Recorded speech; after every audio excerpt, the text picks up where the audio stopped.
Hello everybody and welcome to Chapter 6 of the Python 3.4 tutorial series.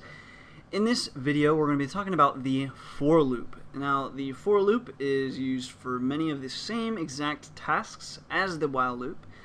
Generally you might see the while loop being used more for what I would call finite tasks, although we saw that the while loop is very popular for the infinite loop task.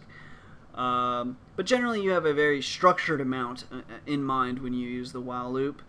And the for loop is used for tasks that might have variable time frames or uncertain time frames that you don't know at the time of your program. Now that said, the for loop and the while loop can almost always be interchanged as far as the actual task that they complete. Now personally, I prefer the for loop in most situations, but a lot of times it's going to come down to personal preference, so it's important to know both, and I do use both.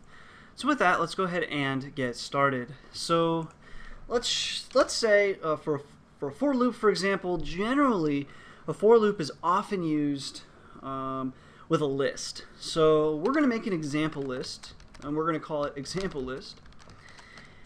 And even though we haven't covered lists, a Python list is just encased in square brackets, and then you make a list. You do not have to copy my exact list, but let's just say the list is 1, 6, 7, 3, 6, 9, and 0. Now, what we use for loops for, again, most often is to iterate through a list, or at least what I tend to use them for most, but maybe other people use them differently.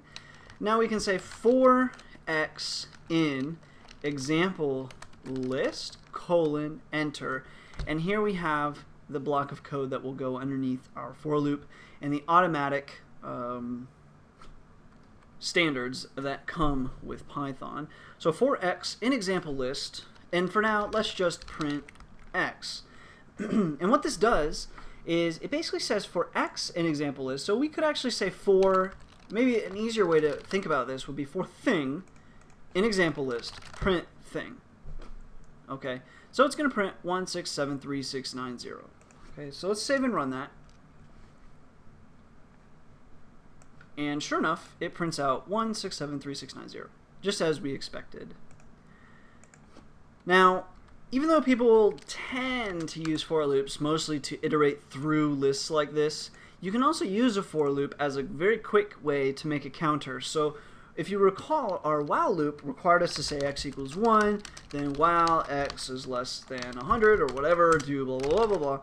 That actually kind of was a lot of lines to add, and maybe you didn't want to do that much. So another thing that you can do with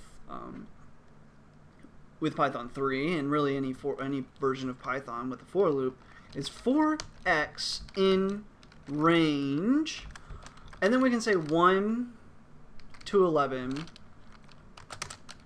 print x. So we're still going to do this first for loop, but just forget about that and look at the second loop's printout. So that would be here. 1, 2, 3, 4, 5, 6, 7, 8, 9, 10. So basically 1 to 10. And what range is doing is range generates a list of numbers 1 through the end of the list. And what it's going to do is it's going to start at this number and go up to this number, but not actually hit this number. Hence why we only got to 10, not 11. Range in Python 3, if you are familiar with Python 2.7, range does what Python 2.7's X range did, and actually Python 2.7's X range was based on Python 3's range, because range is a much better function.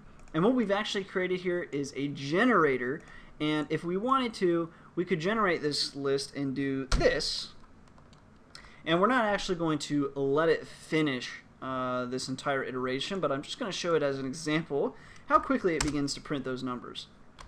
You saw how fast these numbers got generated.